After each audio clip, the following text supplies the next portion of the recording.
Assalamu alaikum and welcome.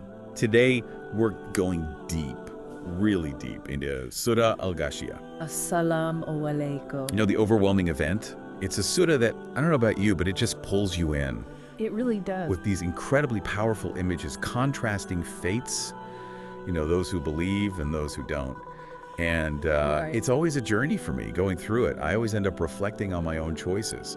You know, what am I doing? What does it all mean in the grand scheme of things? But let's dive in, starting with the first 7 verses, where we encounter this chilling depiction of the people of hell. Yeah, and I think you're right. The imagery is just so strong. It really makes you think. And the Surah, it starts with this very direct question. Yeah. Has the news of the overwhelming event reached you, so the prophecies? Verse 1, yeah. Yeah, it's like it's grabbing our attention right from the start, forcing us to consider this overwhelming event, the day of judgment. Like, what does that even mean? Right, exactly. And then we're right there in the scene. On that day, some sees faces will be downcast. Yeah, and downcast, I feel like that word, it's more than just sadness. It's like this overwhelming, crushing sense of humiliation. Humiliation, yeah. Despair, like you said, it just throws you right into that feeling. And then it just keeps building. Totally overburdened, exhausted, burning in a scorching fire, left to drink from a scalding spring. I mean, can you imagine? The fire, the scalding water, the constant torment. You can almost feel it, right? It's like every single word is carefully chosen just to drive home the severity of their suffering. Absolutely. And then we get to verses 6 and 7, and this haunting image of their only sustenance. They will have no food except a foul, thorny shrub, neither nourishing nor satisfying hunger. You know, it makes me think about nourishment on a deeper level. Not just the physical need for food, but the spiritual kind too. Exactly. And the lack of it, choosing disbelief, it's like it leads to this state of utter deprivation Not just physically. on every level. Right, like there's nothing there. No real sustenance, no true fulfillment. Right, you're just completely empty. And then we have this incredible shift. Verses 8 through 16, the people of paradise. Oh, yeah. Talk about contrast. Right. From those depths of despair, the surah lifts us up to this vision of pure bliss. Starting with verse 8. On that day, Huzathira's faces will be glowing with bliss.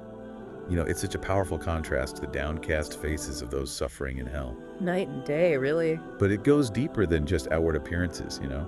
Verse 9 says, chivalry pleased with their striving. It's not just about like lounging around, feeling good. It's about that deep satisfaction that comes from a life well lived, from efforts that meant something. Absolutely. It's about, like you said, striving for something meaningful and finding that fulfillment. And then the surah paints this amazing picture of paradise. In an elevated garden where no idle talk will be heard, in it will be a running spring, along with thrones raised high and cups set at hand and sisha cushions lined up and splendidistis carpets spread out. And it's like peace, beauty, pure joy. It's all there. Everything you could imagine and more. And it's interesting, isn't it, how those details, the thrones, the cups, they go beyond just physical comfort. It's like they represent something more, a sense of honor, of being truly valued. It's true. It's like every little thing in paradise, it's reflecting this perfect state of well-being, not just in your body, but your soul too.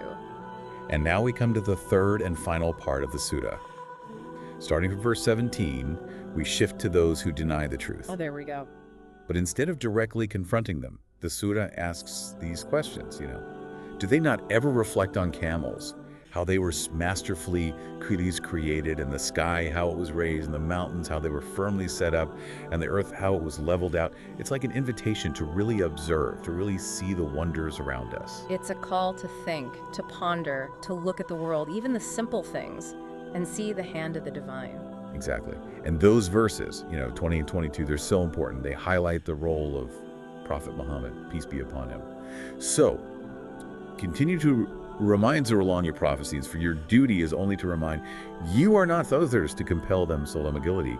It's a reminder that true guidance comes from Allah, not from force. And that faith, it's a choice, a personal journey. And the surah is very clear about the consequences of rejecting that guidance. Yeah. But whoever turns away, persisting in disbelief, then Allah will inflict upon them a major punishment. It's serious. Our choices matter. It's not something to be taken lightly, and it all culminates in this powerful statement at the end.